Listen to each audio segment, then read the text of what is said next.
Hello, this is just a brief video and hopefully a bit of a thought provoker, and it's about the cost of cigarettes, not just health wise to us, but also financially, well, more so financially.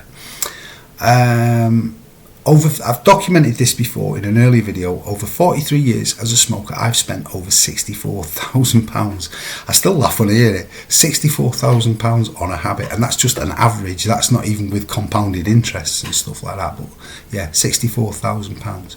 Now, as smokers, we often have to consider, the financial burden we've got of being addicted to nicotines. We have to find the money. We're always constantly aware of that. But if you think about this in a different aspect now, okay, and this was an eye-opener for me. The Philip Morris International, they produce tobaccos, they produce cigarettes, pipe tobaccos and vape products, right? The value of their company is $144 billion, okay? British Allied Tobaccos, they currently have a value of around about $91 billion, okay? And the Altera Group, yeah, they're another one. There's plenty more companies that you can look this up, you can Google it quite easily. $96 billion, the Altera Group, okay?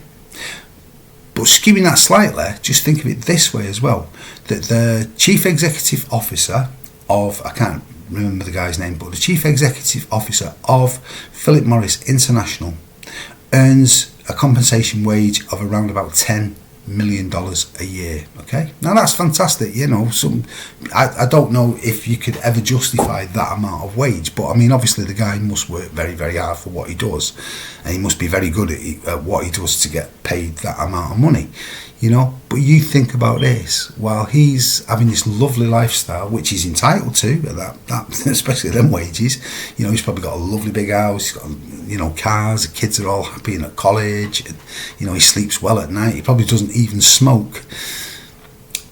But every cigarette that we smoke, every ounce of tobacco that you smoke, or light a pipe, or use a vape, that is contributing to that amount of money for those people, for Philip Morris itself, and for him to earn that wage. He's doing it on our backs, okay? Now, like I say, I don't covet what he's got. I mean, he's works. I wouldn't do that job, but yeah, we're contributing to that every single time, while some of us, many of us, especially lower income people who are severely addicted to nicotine, are struggling day in and day out, weighing up the pros and cons. There's this banter going on at the minute about eating or heating. For smokers, it's either smoking, heating or eating, for a lot of people, and that should not be.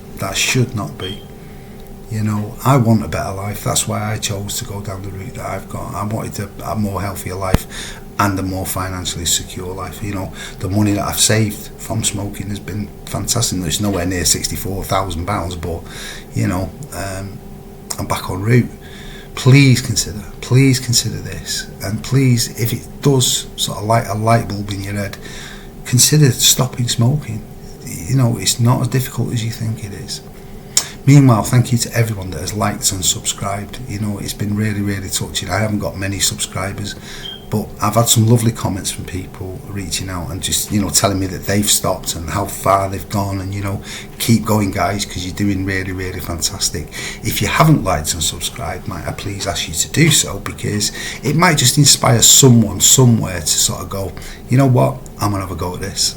I'm going to have a go. So if you are on that journey, if you're even considering starting that journey, more power to you, you know what I mean? Get on with it and get it done, because it is so much worth it. Meanwhile, thank you very much. Stay safe, look after yourselves, and I'll speak soon. Bye bye.